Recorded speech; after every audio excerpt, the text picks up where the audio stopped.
aromamari.com നല്ലൊരു വരനെ കണ്ടു. നമുക്കൊന്ന് നോക്കിയാലോ?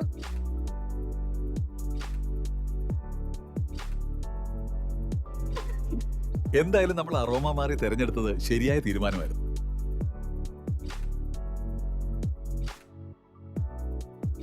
aromamary.com വെബ്സൈറ്റ് ആൻഡ് മൊബൈൽ ആപ്ലിക്കേഷനിലൂടെ ജീവിത പങ്കാളിയെ കണ്ടെത്തൂ. രജിസ്ട്രേഷൻ തികച്ചും സൗജന്യം.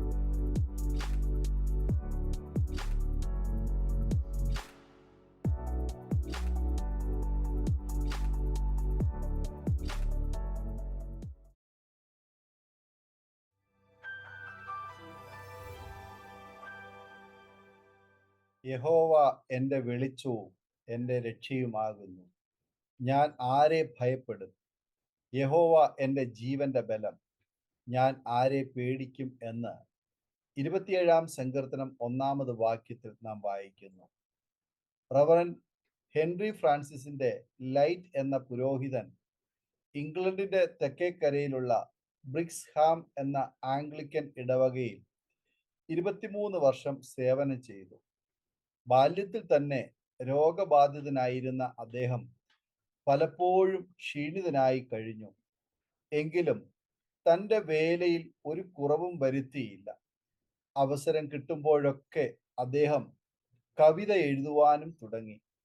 ഒരിക്കൽ ഒരു സന്ധ്യാസമയത്ത് ഏകനായി ശ്മശാനത്തിൽ നിൽക്കുകയായിരുന്നു. ആ വൃദ്ധനായ വൈദികൻ വളരെ ക്ഷീണിതനായിരുന്നു. ആകാശത്ത് കണ്ട മനോഹരമായ സൂര്യാസ്തമനം തന്നെ ആകർഷിച്ചു.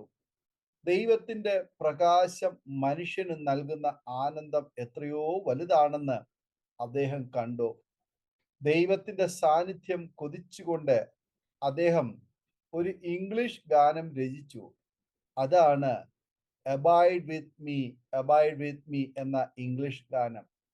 കൂടെ പാർക്ക, നേരം വൈകുന്നിതാ, കൂരിരുളേറുന്നു പാർക്ക ദേവ എന്ന മനോഹരമായ ഗാനം. ജോൺ ഹെൻറി ന്യൂമാൻ എഴുതിയ പ്രസിദ്ധമായ ഗാനമാണിത്. ലീഡ് കൈൻഡ്ലി ലൈറ്റ് എന്ന ഗാനം ദിവ്യപ്രകാശമേ നയിച്ചാലും എന്നാണ് മലയാള പരിഭാഷ. സിസിലിയനിലേക്ക് യാത്ര ചെയ്യുന്ന ന്യൂമാൻ രാത്രിയിൽ നല്ല ഇരുട്ടിൽ ഏകനായി കപ്പലിന്റെ ഡെക്കിൽ ഇരിക്കുകയായിരുന്നു. അപ്പോൾ ജീവിത പ്രശ്നങ്ങൾ ഒന്നിനു പിറകെ ഒന്നായി കടലിലെ തിരമാലകൾ പോലെ അദ്ദേഹത്തിന്റെ മനസ്സിലേക്ക് കടന്നു വന്നു.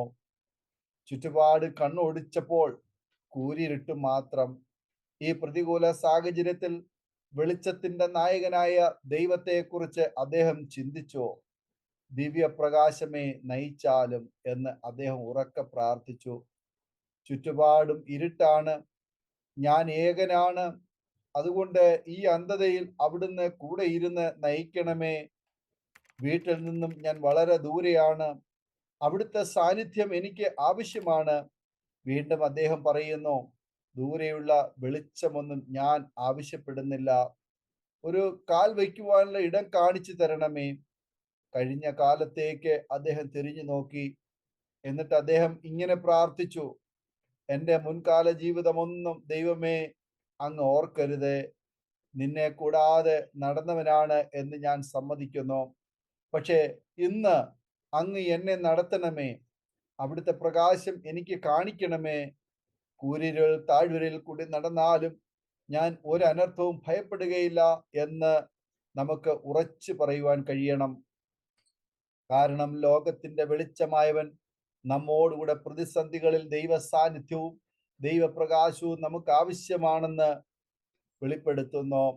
പ്രത്യേകിച്ചും ജീവിതം കൂരിലായി മാറുമ്പോൾ സുഖവേളയിലും ദുഃഖവേളയിലും അകലാത്ത ദൈവം എന്ന് നമ്മോട് കൂടെയുണ്ട്. ഏത് മനുഷ്യനെയും പ്രകാശിപ്പിക്കുന്ന സത്യവെളിച്ചമാണ് യേശു. യേശുവാകുന്ന സത്യവെളിച്ചം നമ്മുടെ ജീവിതത്തിലെ മുള്ളും പറക്കാരെയും എന്നേക്കുമായി ദഹിപ്പിച്ചു കളയുന്നു. ദൈവം വെളിച്ചമാകുന്നു, അതിനാൽ ഇരുട്ട് ഒട്ടുമില്ല.